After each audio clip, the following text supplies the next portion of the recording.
Audiolivro O Último Convite. Uma mensagem de esperança. De Clifford Goldstein.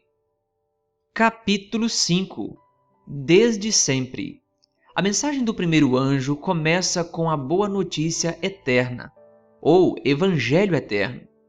Por mais frequentemente que a palavra Evangelho apareça na Bíblia, essa é a única vez que ela é acompanhada pelo adjetivo eterno, termo que João usa em outros lugares junto com a palavra vida, isto é, em referência à vida eterna, que podemos ter em Jesus. Por exemplo, em verdade lhes digo, quem crê em mim tem a vida eterna. João 6, versículo 47. O Evangelho é eterno porque foi formulado por Deus na eternidade e permaneceu oculto até se manifestar em Jesus. Aliás, o Evangelho, a esperança de vida, foi elaborado mesmo antes do início do mundo. Leia estas palavras de Paulo: Bendito seja o Deus e Pai de nosso Senhor Jesus Cristo, que nos abençoou com todas as bênçãos espirituais nas regiões celestiais em Cristo. Antes da fundação do mundo, Deus nos escolheu nele para sermos santos e irrepreensíveis diante dele. Efésios 1, versículos 3 e 4. Fomos escolhidos nele antes da fundação do mundo. Antes mesmo de existirmos, o plano de Deus era que todos nós tivéssemos salvação nele. Isso não é predestinação, a ideia de que Deus escolhe alguns para a salvação e outros para a perdição. Não, todos foram predestinados para a salvação, cabendo-nos escolher se desejamos isso ou não. O plano de Deus, antes mesmo que o mundo existisse, foi que todos tivessem vida eterna em seu Filho. Vemos, porém, aquele que por um pouco foi feito menor do que os anjos, Jesus, que por causa do sofrimento da morte foi coroado de glória e de honra, para que, pela graça de Deus, provasse a morte por todos. Hebreus 2, versículo 9. Por que morrer por todos, se não estivesse planejado que todo ser humano se salvasse, mesmo que no fim nem todos de fato sejam salvos? Todos nós andávamos desgarrados como ovelhas. Cada um se desviava pelo seu próprio caminho, mas o Senhor fez cair sobre ele a iniquidade de todos nós. Isaías 53, versículo 6. Por que receber a iniquidade de todos nós, se a intenção não fosse perdoar todos nós? O fato de nem todos se valerem desse oferecimento não limita, assim como a existência de pessoas morrendo de fome em meio a um rico mercado não é indício de que não haja comida suficiente. Tudo remonta à ideia, conforme salientado antes, de que fomos originalmente criados para a vida eterna. Desde o início, deveríamos viver para sempre. Contudo, mesmo antes de criar este mundo, Deus sabia o que aconteceria. Ele sabia que a humanidade cairia. Assim, ele elaborou o plano capaz de levar a salvação a todos, a cada um de nós. Esse é o Evangelho eterno. Paulo, servo de Deus e apóstolo de Jesus Cristo, para promover a fé que é dos eleitos de Deus e o pleno conhecimento da verdade segundo a piedade, escrevo na esperança da vida eterna que o Deus, que não pode mentir, prometeu antes dos tempos eternos. Tito 1, versículo 1 e 2. Antes da fundação do mundo é uma coisa. Paulo, porém, identifica a questão em um tempo ainda mais remoto. Recebemos a promessa de vida eterna antes dos tempos eternos. Antes dos tempos? É interessante notar que, à luz da ciência moderna, há bilhões de anos a matéria, a energia, o espaço e o tempo passaram a existir instantaneamente. O tempo em si teve um princípio, uma vez que não existia antes. De acordo com Paulo, foi nesse momento, antes do princípio, antes do tempo em si, que Deus nos prometeu a esperança de vida eterna. Quando exatamente isso aconteceu? Quem pode saber? No entanto, podemos ter a certeza de que foi muito tempo atrás. Isso é o que significa Evangelho eterno. sabendo que não foi mediante coisas perecíveis como prata ou ouro que vocês foram resgatados da vida inútil que seus pais lhes legaram, mas pelo precioso sangue de Cristo, como de um cordeiro sem defeito e sem mácula. Ele foi conhecido antes da fundação do mundo, mas foi manifestado nestes últimos tempos em favor de vocês. 1 Pedro 1, versículo 18 a 20. Antes da fundação do mundo, a promessa da salvação foi dada porque o plano da salvação já existia também. Antes do tempo em si, a divindade havia planejado que Jesus, o Filho de Deus, derramaria seu sangue pela humanidade. É por isso que ele é chamado de Cordeiro que foi morto desde a criação do mundo. Apocalipse 13, versículo 8. O plano da salvação foi elaborado antes que precisássemos dele, a fim de que existisse quando fosse necessário. Era a garantia de nossa alma. Esse é o mesmo Evangelho, o mesmo plano da salvação, desde antes do início dos tempos até o Evangelho ser proclamado na primeira mensagem angélica. Há somente um Evangelho. Ele foi formulado pela primeira vez na eternidade passada e perdurará ao longo da eternidade futura.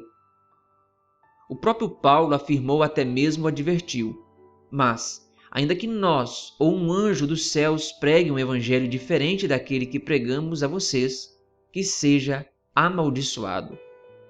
Como já dissemos, agora repito: se alguém anuncia a vocês um evangelho diferente daquele que vocês receberam, que seja amaldiçoado. Gálatas 1, versículo 8 e 9. Esse evangelho foi proclamado para Adão e Eva no Éden, Gênesis 3,15, após pecarem e introduzirem o pecado e a morte em nosso mundo. Esse mesmo evangelho foi pregado para Abraão. Ora, tendo a Escritura previsto que Deus justificaria os gentios pela fé, preanunciou o evangelho a Abraão, dizendo: em você serão abençoados todos os povos. Gálatas 3, versículo 8 e conferir Gênesis 22, versículo 18. Foi o mesmo evangelho pregado ao antigo Israel em meio às suas peregrinações pelo deserto. Hebreus 4, 2. Esse mesmo evangelho, essa mesma mensagem, foi o que o céu pregou aos pastores nas campinas próximas a Belém, por ocasião do nascimento de Jesus. Estou aqui para lhes trazer boa nova, de grande alegria, que será para todo o povo. É que hoje, na cidade de Davi, lhes nasceu o Salvador, que é Cristo, o Senhor. Lucas 2, versículo 10 e 11. Foi o mesmo evangelho que Jesus pregou. O tempo está cumprido e o reino de Deus está próximo. Arrependam-se e creiam no evangelho. Marcos 1, versículo 15. Foi o mesmo evangelho que salvou o ladrão na cruz, a quem Jesus prometeu vida eterna. Lucas 23, versículo 43. Também foi o mesmo evangelho que Jesus instruiu os discípulos a pregarem até o fim. E será pregado este evangelho do reino por todo o mundo para testemunha a todas as nações. Então virá o fim. Mateus 24, 14. Esse é o mesmo evangelho, o evangelho eterno, que o primeiro anjo proclama ao mundo. A mensagem eterna ali contida é que a salvação, a vida eterna que deveríamos ter desde o princípio, só é encontrada pela fé em Jesus. Somente quando tomamos posse pela fé da justiça perfeita de Jesus, dependendo completamente dos seus méritos, não de nós mesmos, nem das nossas boas obras, podemos readquirir a vida eterna à qual já deveríamos ter acesso desde o início. Portanto, não se envergonhe do Evangelho de nosso Senhor, nem do seu prisioneiro, que sou eu. Pelo contrário, participe comigo dos sofrimentos a favor do Evangelho, segundo o poder de Deus, que nos salvou e nos chamou com santa vocação, não segundo as nossas obras, mas conforme a sua própria determinação e graça, que nos foi dada em Cristo Jesus, antes dos tempos eternos. 2 Timóteo 1, versículos 8 e 9. Se há um tempo em que comprove a salvação pela graça, não por obras, deve ser esse.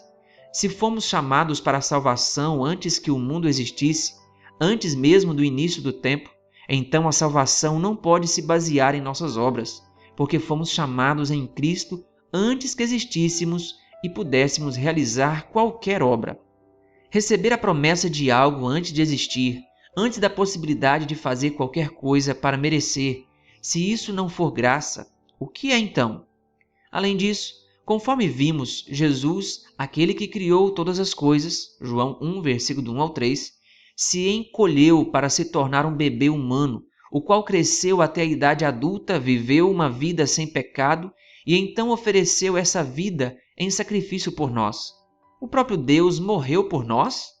Isso não seria suficiente para nos salvar? Precisaríamos, por acaso, das nossas obras também? Uma escritora cristã expressou essa realidade da seguinte maneira: se juntássemos tudo o que é bom e santo, nobre e belo no ser humano, e apresentássemos o resultado aos anjos de Deus, como se desempenhasse uma parte na salvação da alma humana ou na obtenção de mérito, a proposta seria rejeitada como traição. Encontrando-se na presença de seu Criador e contemplando a glória insuperável que envolve sua pessoa, eles consideram o Cordeiro de Deus dado desde a fundação do mundo a uma vida de humilhação, a ser rejeitado por homens pecaminosos e a ser desprezado e crucificado. Quem pode avaliar a imensidão desse sacrifício? Esse Evangelho eterno é o fundamento das 3 mensagens angélicas, pois, sem ele, sem a promessa de vida eterna, o grande centro do Evangelho, o que mais importaria? Sem ele, seríamos como pó que é levado pelo vento, ou como cinzas esquecidas pelo tempo. Sem dúvida, depois de tudo que vivenciamos, depois de todas as provas, dificuldades e aflições que enfrentamos apenas para permanecer vivos, terminar assim não parece valer a pena. Quase não faz sentido. Não faz sentido porque jamais deveria ser assim. O pecado desencaminhou tudo. O Evangelho eterno é a solução de Deus para restaurar a normalidade, sanidade e vida em um mundo imerso em anormalidade, insanidade e morte. Para saber mais sobre o conteúdo deste capítulo, acesse adv.st/convite5. Se você ainda não é inscrito em nosso canal, se inscreva e ative o sininho. Que Deus lhe abençoe.